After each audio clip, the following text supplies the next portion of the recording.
desde la Iglesia Pueblo de Dios en Carlos Espegazzini, sin inventar nada nuevo, siendo directos, siendo lo mejor que podemos ser, porque lo más simple es escuchar, luego sentimos. Este es el espacio directo para un mensaje simple. Porque ya no hay diferencia de nacionalidad, ni de clase social, ni de sexo, porque todos somos uno en Cristo Jesús.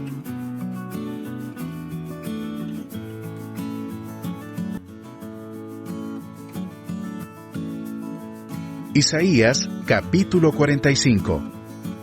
Así dice el Señor a Ciro, su ungido, a quien tomó de la mano derecha para someter a su dominio las naciones y despojar de su armadura a los reyes, para abrir a su paso las puertas y dejar abiertas las entradas. Marcharé al frente de ti y allanaré las montañas. Haré pedazos las puertas de bronce y cortaré los cerrojos de hierro. Te daré los tesoros de las tinieblas y las riquezas guardadas en lugares secretos, para que sepas que yo soy el Señor, el Dios de Israel, que te llama por tu nombre.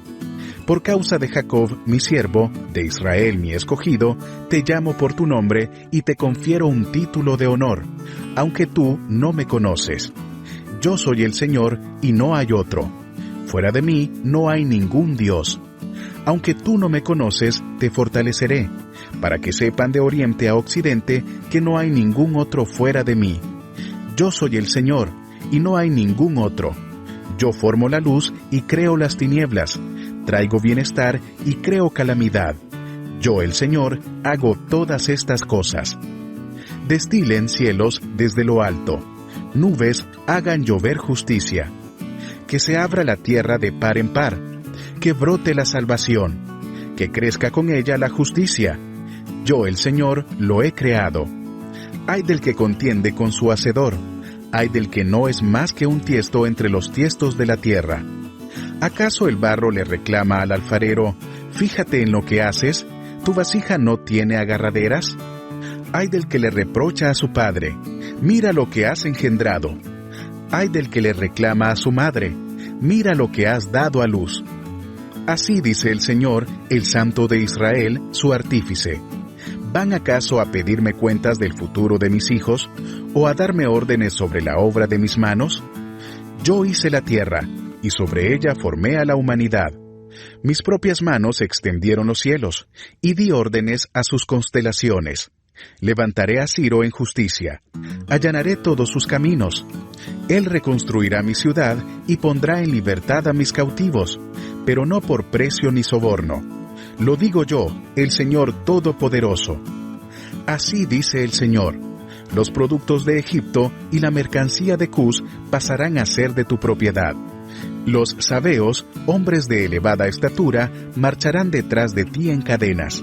Se inclinarán en tu presencia, y suplicantes te dirán: hay un solo Dios, no hay ningún otro, y ese Dios está contigo.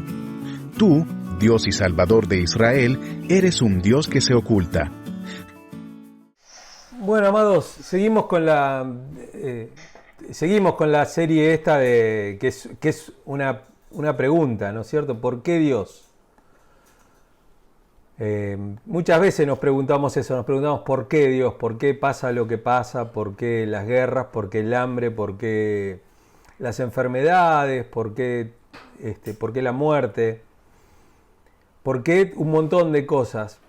Y tiene más que ver con una ignorancia del hombre que con que Dios no se manifieste o se quede callado. Y nos hicimos algunas preguntas, ¿no es cierto?, en los mensajes anteriores. Y hoy quiero que vayamos nuevamente al Antiguo Testamento, al libro del profeta Isaías. En Isaías capítulo 45.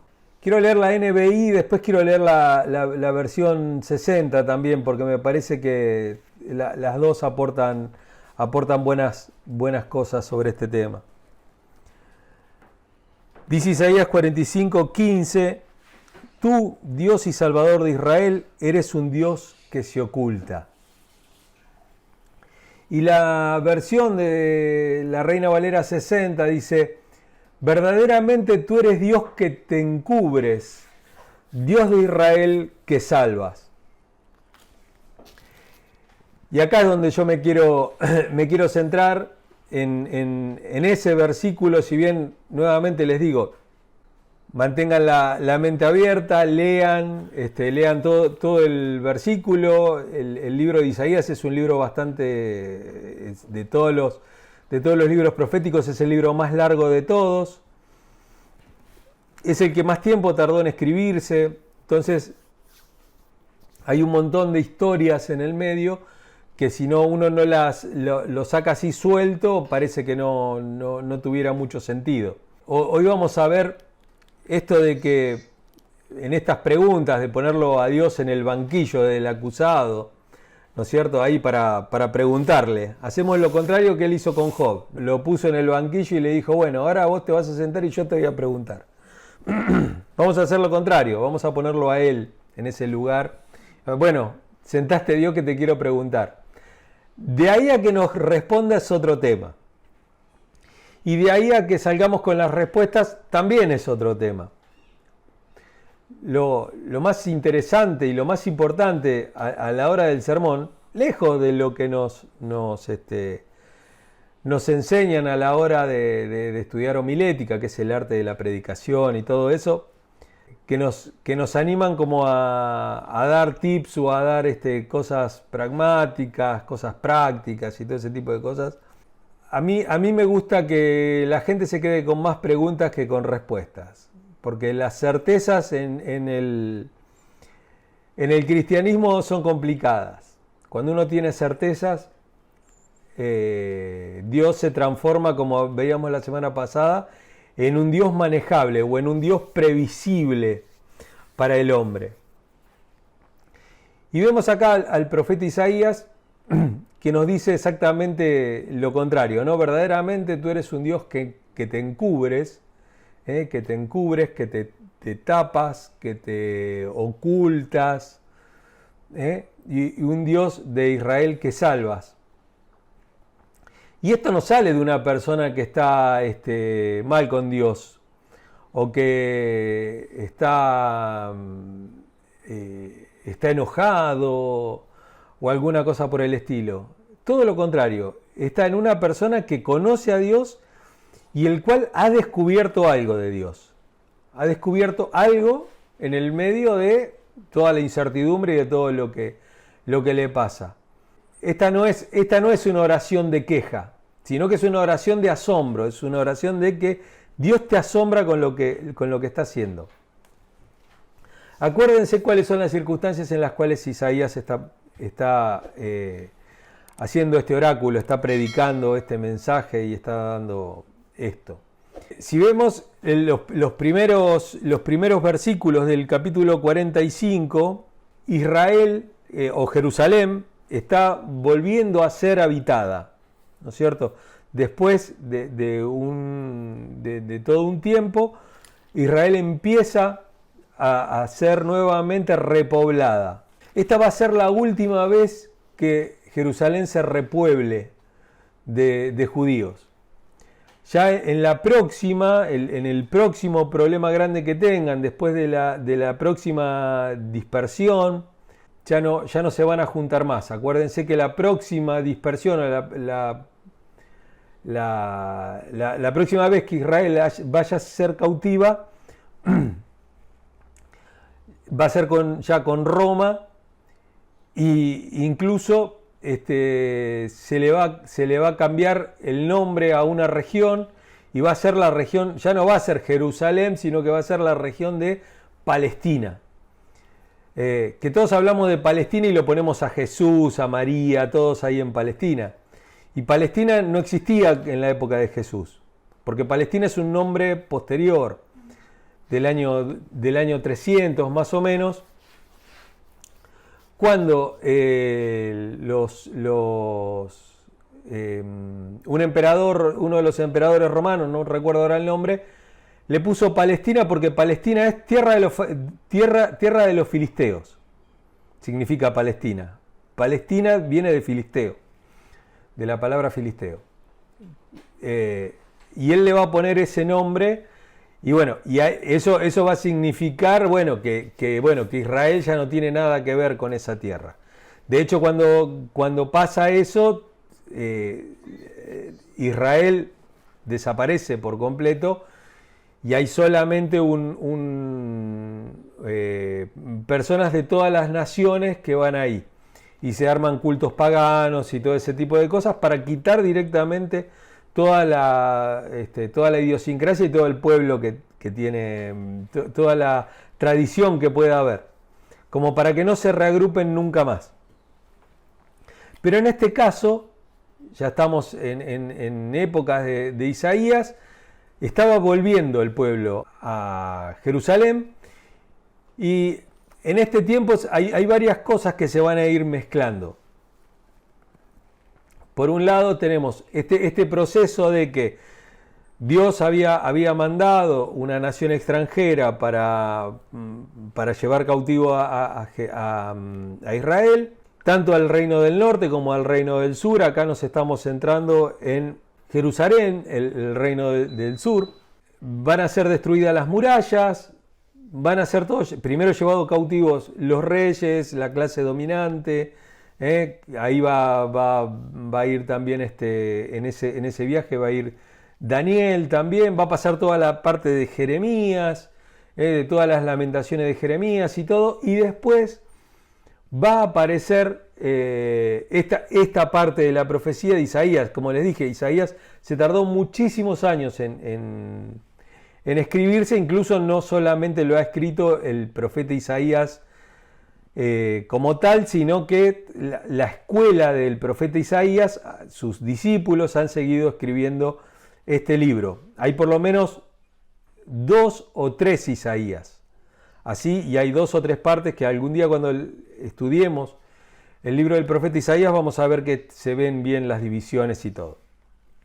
Pero en este capítulo 45 se viene el cumplimiento de una promesa de Dios, que es el pueblo va a volver y están comenzando a volver a Jerusalén. Y después va a venir la época de Nehemías y Esdras y Nehemías, ¿no es cierto? Con el restablecimiento de la ley, el restablecimiento del culto y la reconstrucción del templo y la reconstrucción de las murallas. Todo eso es todo lo que tendríamos que ver en historia para poder centrarnos más o menos. Y acá Dios, acuérdense que está toda esta, ya empieza acá la época de la esperanza mesiánica, de que va a venir un Mesías, va a venir un ungido, va a venir alguien que va a restablecer el reino de Israel y va a restablecer el reino de David. Y va a haber alguien de la casa de David que va a restablecerse en el reino. Y está esa idea, y todos están esperando eso, están todos expectantes esperando eso. El tema es que eso no llega, y pasan los años y eso no llega. Y de repente Dios le dice al profeta que va a mandar un ungido, pero que el ungido va a ser un rey pagano. Un rey que no tiene nada que ver con David, que no tiene nada que ver con la casa de Israel, que no tiene nada que ver con nada. Y el pueblo empieza a quedar atónito. La palabra, digamos, la profecía, esta revelación de Dios, no se la da primero al profeta, se la da primero al rey. Vamos a capítulo 45, versículo 1. Dice, así dice el Señor a Ciro, fíjense, Dios comunicándose con un rey pagano. Sí, así dice el Señor a Ciro, su ungido, a quien tomó de la mano derecha para someter a su dominio las naciones y despojar de su armadura a los reyes para abrir a su paso las puertas y dejar abiertas las entradas. Dios toma un rey que no es judío, que no ha conocido a Jehová, que no es alguien que adora a Dios, no es alguien, ni siquiera es uno de esos que nosotros decimos una persona que es temerosa de Dios, todo lo contrario, es un rey pagano, nada que ver con Israel. Y Dios lo toma y no solamente lo utiliza para su propio pueblo, sino que lo utiliza para todas las naciones de la tierra. El objetivo es despojar del poder a todas las naciones que están alrededor de Israel, despojarlo de poder. Fíjense que dice, dejar las puertas abiertas, va a dejar las puertas abiertas de todos los reinos para provocar ese ida y venir, esa comunicación de gente, esa cosa de... Acuérdense que Dios tiene esa preferencia también por los extranjeros también, ¿no es cierto? Él utiliza a este Dios, a este rey pagano, lo utiliza para liberar a los extranjeros también y para poder dejarles el camino libre. Y dejar las puertas abiertas de las entradas. En el versículo 2 dice, marcharé al frente de ti, le está hablando a Ciro, no le está hablando al profeta, le está hablando a Ciro. Y allanaré las montañas, bajaré aquello que está encumbrado. Acuérdense que hay otro pasaje en Isaías utiliza mucho esta imagen también, de allanar los montes y de elevar los valles, para que todo sea una pampa, ¿no es cierto? Todo sea una llanura. Esto tiene muchísimo que ver y me animo a decir que es prácticamente lo central, lo medular de esto, es el tema de la justicia social.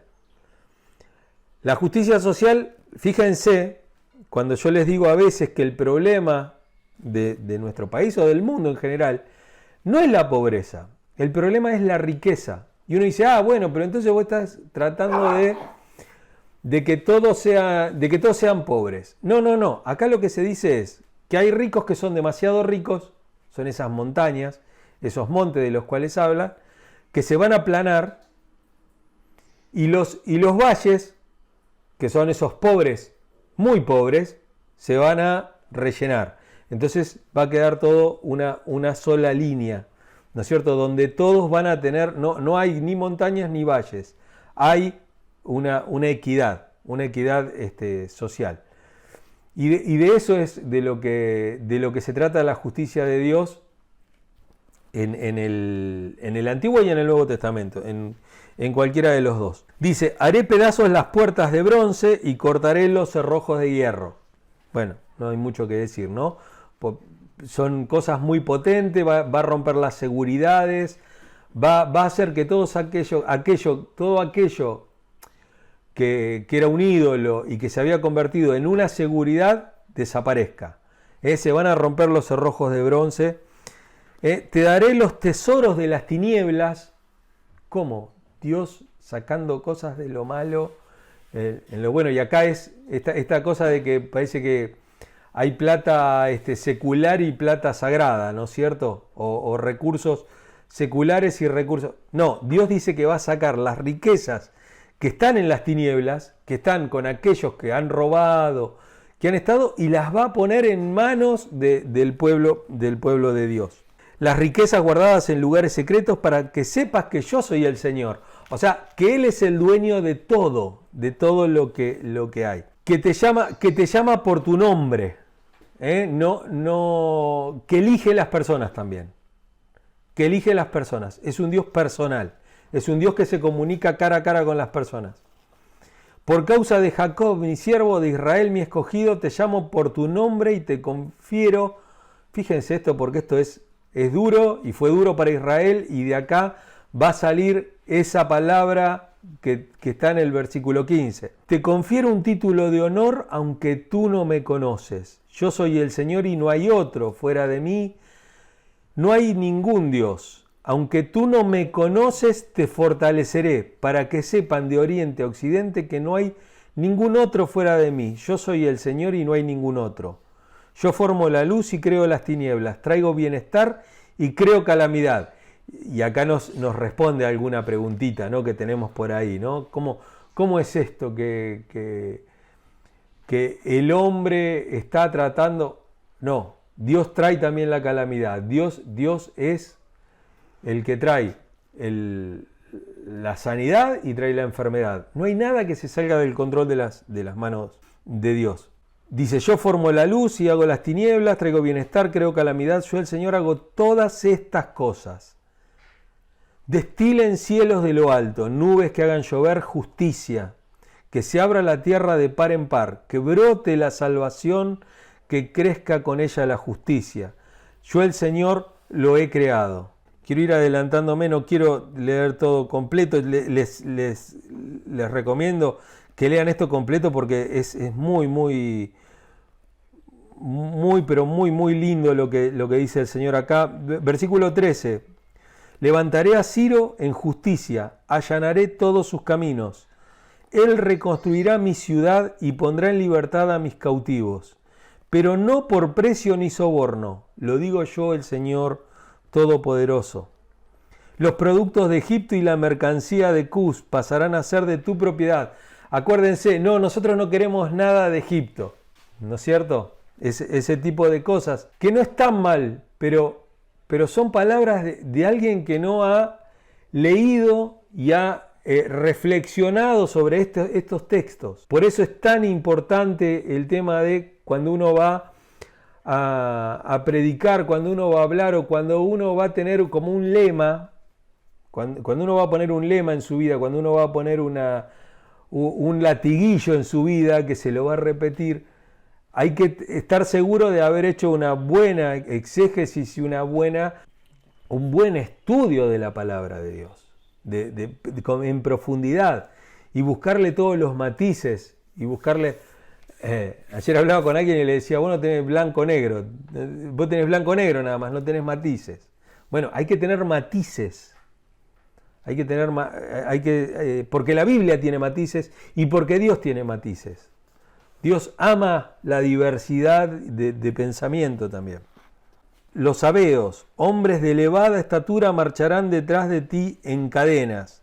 Se inclinarán en tu presencia y suplicantes te dirán, hay un solo Dios y no hay ningún otro, y ese Dios está contigo. Tú, Dios de Israel, eres un Dios que se oculta. Y acá pasamos de un lugar a otro, porque está hablándole a Ciro y acá empieza a hablar Isaías. Isaías lee todo esto, ve todo esto y dice, verdaderamente tú eres Dios que te encubres, Dios de Israel que salvas.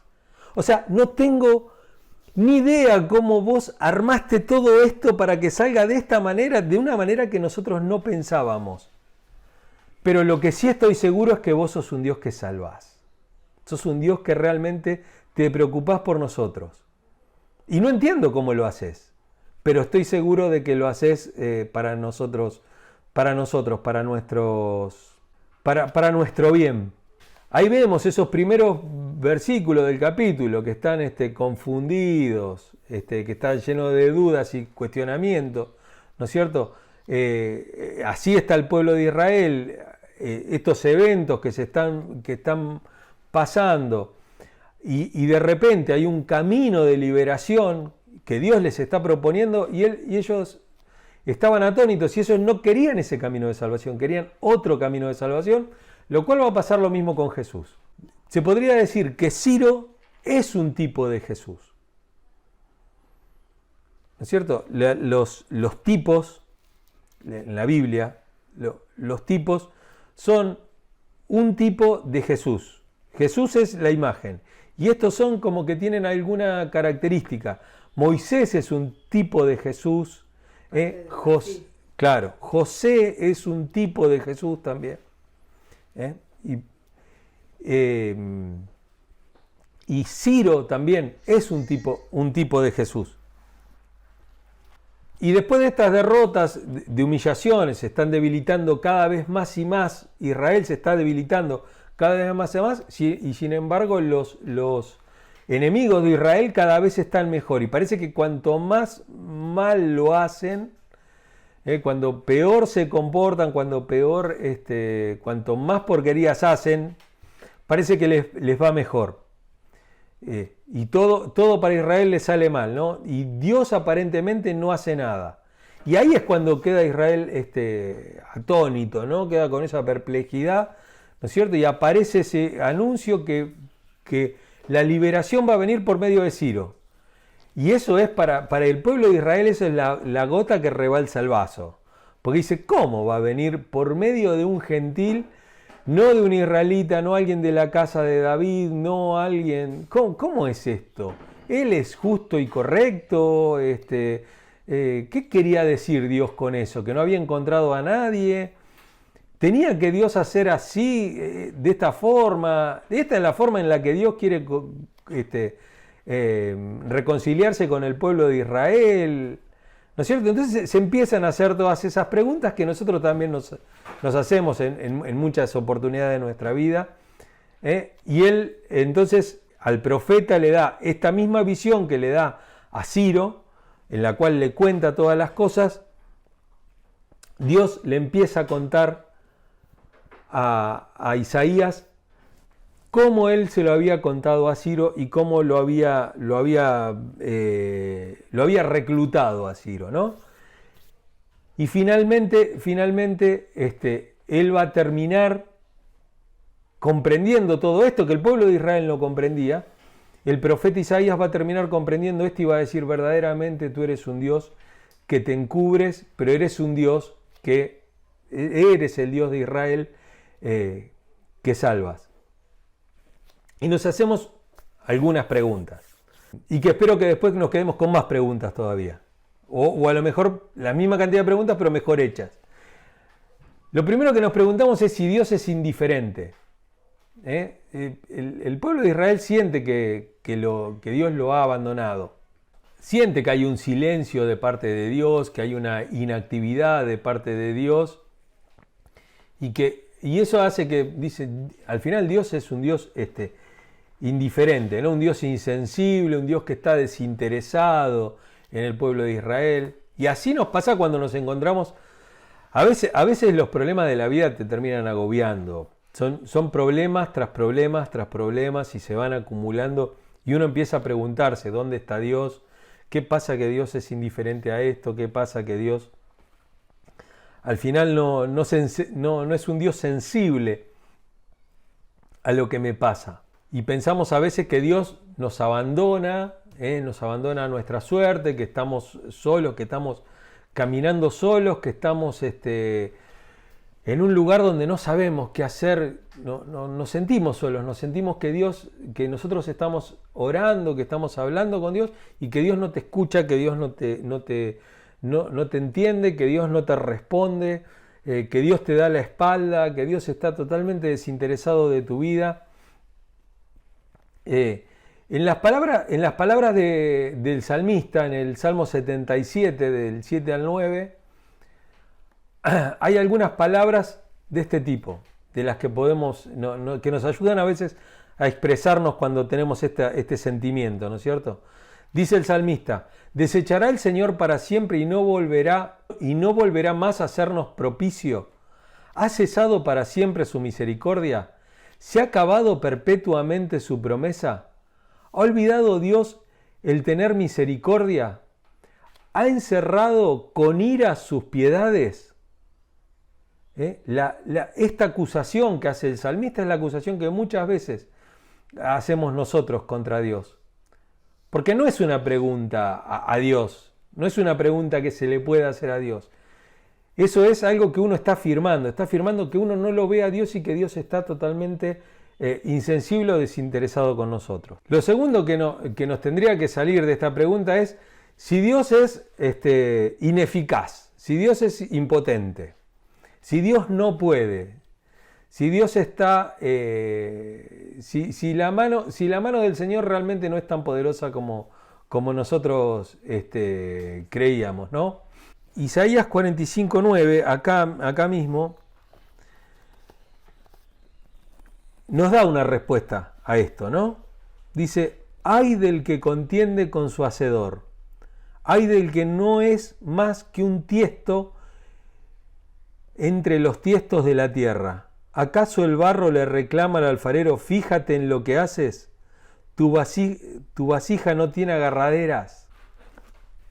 Fíjense, o tu obra no tiene manos, es más o menos, o tu obra no tiene manos, como que A Dios le falta algo para hacer y nosotros tenemos que decirle qué es lo que le falta.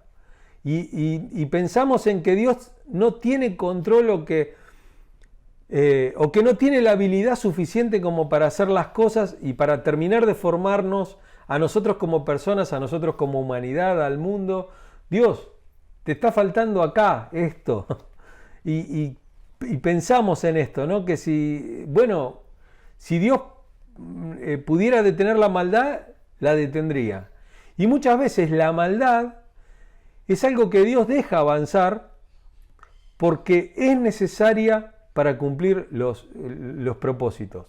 Busquen después ahí en internet, seguramente va a estar por ahí un pequeño escrito, no es un libro, es un devocional de Max Lucado que se llama Satanás, siervo de Dios. Muy bueno para entender también el tema de estas cosas, ¿no? Cuando pensamos que a Dios se le escapan cosas de las manos. La tercera pregunta que nos surge es si Dios es incoherente. Si Dios es un tipo incoherente, que dice una cosa y hace otra, ¿no? ¿Cómo es? En este momento estamos viendo Isaías. ¿Cómo es esto con qué tiene que ver esto con el pasado? Que un gentil termine liberando a Israel, uno que no era de la simiente de David, va a terminar siendo el Salvador, va a terminar siendo el ungido, va a terminar siendo... Ojo con esta palabra, porque ungido es la palabra Cristo también. La palabra para Cristo es ungido. Es el Mesías. ¿Cómo? Ciro es el Mesías, pero si el Mesías tiene que ser de Israel, ¿por qué el Mesías no es del pueblo de Israel? ¿Cómo es que Ciro entra acá en esto? Dios es un incoherente. Un extranjero va a ser nuestro Salvador. Al final nos sacan de nuestra tierra los extranjeros y los extranjeros son los que nos vuelven a tener. Al final nosotros no somos el pueblo de Dios y Dios les quiere dar una visión mucho más amplia. Dios le quiere decir, ojo, la salvación no es de Israel, la salvación es cósmica. La salvación es de todo el mundo, de todo lo conocido, de todo lo que pudieran conocer los israelitas, pero va más allá, va incluso más allá. Vamos a suponer que hay vida en otro planeta, no estoy diciendo que hay vida en otro planeta, pero digo, vamos a suponer que hay vida en otro planeta, que puede haberla. Que hay un planeta a millones y millones de miles de millones de años luz de acá de la Tierra. En otro sistema solar, en otra galaxia, en otro punto. Y ahí hay creación, y ahí hay seres humanos o seres extraterrestres. Esta salvación de Dios, esta redención de Dios, los va a alcanzar a ellos también. Porque Dios en Cristo está reuniendo todas las cosas. No está diciendo solamente las cosas de la tierra. Lo que enfoca todo eso de reunir todas las cosas es cósmico. Si alguno tiene ganas de leer, lea Teilhard de Chardin, que habla mucho sobre este tema, sobre el tema de lo cósmico. Es un cura jesuita, ya falleció. Pero él habla de todas estas cosas, de cómo Dios está redimiendo toda la creación. Esta cosa tan grande, ¿no es cierto? Y ahora pasamos a la parte del hombre, porque hasta acá estábamos hablando con Dios, estábamos hablando de Dios. Dios es indiferente, Dios es ineficaz y Dios es incoherente al final con todo lo que hace. Ahora, ¿cuál es el problema del hombre y por qué el hombre se hace estas preguntas? Primero, porque el hombre es un arrogante, es un soberbio. Trata de preguntarle a Dios estas cosas. Sentimos que como no comprendemos las acciones, como Dios no nos cuenta las cosas, no sirve. Cuando no comprendemos las acciones de Dios, lo que hacemos es atacar y cuestionar siempre el mismo carácter de Dios. Esto le pasa tanto a los cristianos, ojo, porque nosotros a veces decimos, bueno, pero la gente que no tiene fe, siempre se ensaña en contra de Dios. Nosotros también nos enseñamos en contra de Dios. Es al primero que le reclamamos y es al primero que abandonamos y es el primero con el cual nos enojamos. Porque, bueno, pero ¿por qué me está pasando esto? Y pensamos que Dios nos tiene que dar respuestas. Y en esa forma terminamos siendo lo que le digo, ¿no? Soberbios, arrogantes. Y Dios nos dice, ¿cómo es que la vasija, la creación mía, me tiene que andar preguntando a mí qué es lo que hago, o diciéndome a mí cuáles son las fallas? ¿No es cierto? ¿Qué control tiene el hombre sobre todas las circunstancias de la vida? Sabemos como seres humanos que no tenemos control de nuestra vida. No tenemos control de nada, absolutamente de nada. Uno puede poner toda su seguridad en las riquezas. Y un día te viene una devaluación, se devalúa el dólar, qué sé yo. Estados Unidos es pobre, ya no tiene más nada, deja de haber el dólar y entonces vos toda la plata que tenés no vale nada ahora. O todo lo que tenés no vale nada. Si tenés un montón de dinero adentro de tu casa, un montón de bienes y todo, viene una catástrofe o algo y te quedás sin nada. Y te quedás arriba de una pila de basura. Entonces no hay control. El hombre no tiene control sobre su seguridad. Entonces, si no tenemos control, si no tenemos control sobre el comienzo de la vida, tampoco vamos a tener control sobre el fin de nuestra vida. Eso está bajo la soberanía de Dios. ¿Quién podría decir que todo terminaría de esta forma, no? Vamos a poner un ejemplo bien práctico. El año pasado asumió un gobierno nuevo en Argentina. Ese gobierno traía un montón de planes de gobierno. Nos habían contado. Bueno, vino una pandemia. ¿Y dónde está el control? No hay control de las situaciones. No hay, nadie puede hacer muchos planes, ¿no? Dijo Jesús, ¿quién le puede añadir un codo a nuestra altura, ¿no? ¿Quién puede hacer crecer uno de estos cabellos? ¿Quién puede ser, no? ¿Quién puede hacer algo? Lo otro que muestra el hombre es precisamente su brutalidad de conocimiento, su ignorancia, ¿no? Su necedad en todo caso. Porque lo primero que hacemos es cuestionar el poder de Dios y preguntamos por qué Dios hace de esta manera las cosas y todo. Y él dice ahí en el versículo 12 de este mismo capítulo, dice, yo hice la tierra y sobre ella formé a la humanidad. Mis propias manos extendieron los cielos y di órdenes a las constelaciones. ¿Qué se le puede preguntar a Dios? ¿O qué podemos arrogarnos nosotros de decir, sí, nosotros sabemos tal o cual cosa? ¿O la haríamos mejor que Dios? En el capítulo 40, versículo 15 de Isaías también, he aquí que las naciones le son como la gota de agua que cae del cubo, y como menudo polvo en las balanzas le son estimadas. He aquí que hace desaparecer las islas como polvo. Fíjense acá, ¿no? Estas naciones tan poderosas, tan potentes, tan fuertes, estos enemigos tan fuertes, para Dios le da la misma importancia que alguien que va llevando un balde de agua de la gotita que se le derrama. O del polvo que queda arriba de una balanza. Eso es para Dios. No tiene importancia. Dios no se pone a rejuntar acá porque Él crea nuevas todas las cosas. Nuevamente, el versículo 7, yo formo la luz y creo las tinieblas, hago la paz y creo la adversidad. Yo soy Jehová, el que hago todo esto. Y Romanos dice, mas hombre, ¿quién eres tú para que alterques con Dios? Dirá el vaso de barro al que lo formó, ¿por qué me has hecho así? Romanos 9:20. Fíjense cómo está Jesús, por ejemplo, diciendo, ¿no ves que no te he dicho que si crees en Dios, todo es posible? Todo es posible. O, bueno, pero al final, ¿quién se va a terminar salvando? Lo que es imposible para el hombre es posible para Dios. Lo último que nos preguntamos, ¿conocemos los caminos de Dios? ¿Conocemos esos caminos tan raros, ¿no? Esos caminos que nos dejan tan perplejos. Y acá es cuando el profeta va a decir, sus caminos son más altos que vuestros caminos, sus pensamientos son más altos que vuestros pensamientos. Y acá la verdad que hay algo que tenemos que entender, y es que nosotros como habitantes y como existentes o como seres humanos de este lado de la cruz, de este lado del Calvario, tenemos una ventaja sobre el pueblo de Israel.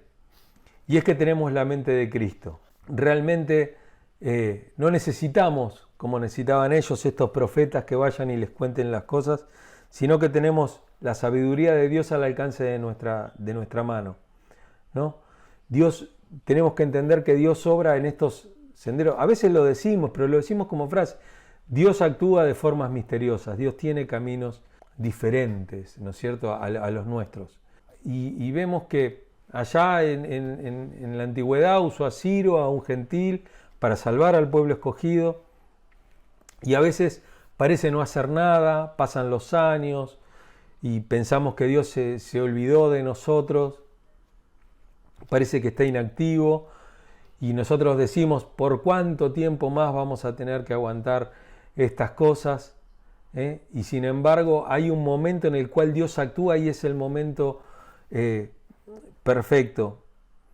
Y si hay un paralelo en el Nuevo Testamento de este pasaje que estamos mirando de Isaías capítulo 45, verso 15, está en el libro de Romanos, en el capítulo 11.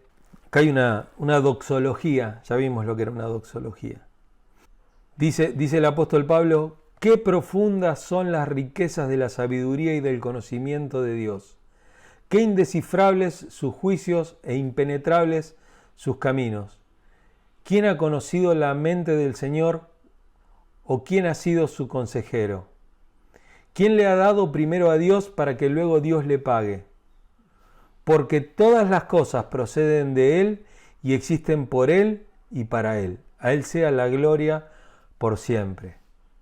Y así podemos terminar este mensaje y decir amén. Amén, porque así como el profeta se sintió, uy, qué Dios, qué Dios. Porque él lo que pone es esto, él pone, esta es la forma en la cual deberíamos leerlo, ¿no? Uy, qué Dios, qué tipo de Dios que tenemos, que se encubre de una forma que no lo podemos ver, que no lo podemos entender, pero sin embargo Él está ahí atrás trabajando, está haciendo todo para nuestro bien y todo, porque Él es un Dios que salva, Él es nuestro Salvador. O sea, por más que no lo veo, por más que no está, por más que yo no entiendo lo que pasa, me di cuenta que Dios es el Salvador. Tengo confianza en que Dios es el Salvador de nuestra vida. Y acá lo logramos entender ahí. Ahí el profeta lo logra entender y ahí Pablo lo logra entender también. Y él dice, uy, qué profunda que son las riquezas, qué insondable que son los caminos de Dios. Pero finalmente es un Dios que salva. Y acá volvemos a esa frase que parece hecha, que a Dios se lo mira, que a Dios se lo conoce y se lo reconoce mirando hacia atrás. No hacia adelante. Uno trata de ver qué es lo que va a hacer Dios en el futuro y no tenemos ni idea. Pero cuando uno mira hacia atrás, ve que en esos lugares en donde uno pensó que Dios no estaba actuando y que se encontraba solo y que uno estaba llorando y agobiado, Dios estaba actuando en nuestro favor. Que Dios nos bendiga y que Dios esté con nosotros y que nosotros podamos ver la mano de Dios en todos nuestros caminos. Amén. Amén.